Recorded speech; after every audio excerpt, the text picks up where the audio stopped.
Okay, so once you have opened up your image and you have cropped it down and you have edited it using any of your actions, you can use any action you want. You can use an LA Neuro action, you can use a cleanup action, you can use any action that you want.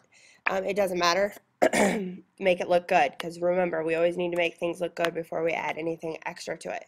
So then what we're going to do is we're going to add a texture to it.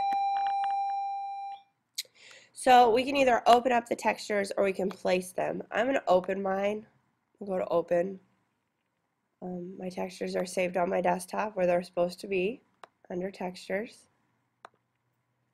And I'm going to pick a texture that's going to add some dimension to that background, because the background is, although it's blue, it's kind of plain. So I'm just going to open up this one. And I'm going to select all, and then I'm going to copy. The shortcut for copy is Command C, and then I'm going to open up my other image and I'm going to paste that in. Now I could have placed that as well, just like we've done in the past. I'm now going to Command T. Textures are really cool because you don't have to worry about keeping them in proportion. You can move them around. Then what you're going to do is, with this layer, you're going to go up here and you're going to pick one of these different blending options. You can do darken, you can go through. It's going to add different effects to it. It's going to allow that to come through. I really like linear burn.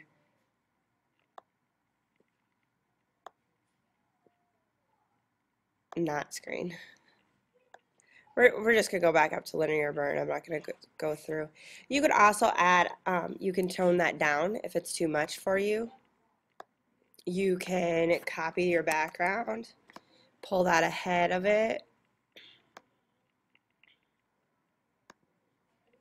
and do another multiply or another layer option to that. You do not have to copy that layer. Sometimes it does help. I usually put 2 to 3 textures on mine. I like to do like a border texture as well. Something that has a little bit of a border to it. Like this one, for example, if I opened this one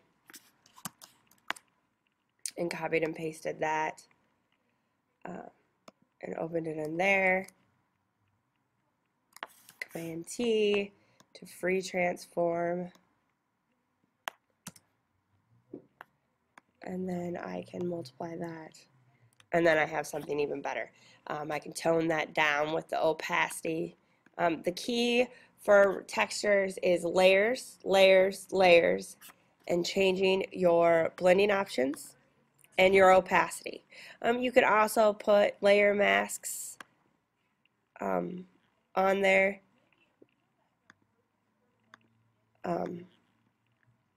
and brush areas out if you needed to. You know, if you want something to show up more, you can always do that as well. You know, go in and really play with it. I do a lot with textures and line photos and things like that. So remember that. You can do it in color or black and white. If I were to do this picture, it would be done in black and white. I would switch that to black and white and then put my textures over it. So that is your assignment. You need to do that to 3 of your photos. You will need to pick your best one and post that to your blog. Then put 3 of them on a storyboard like you did with your oil and water and post that to your blog as well.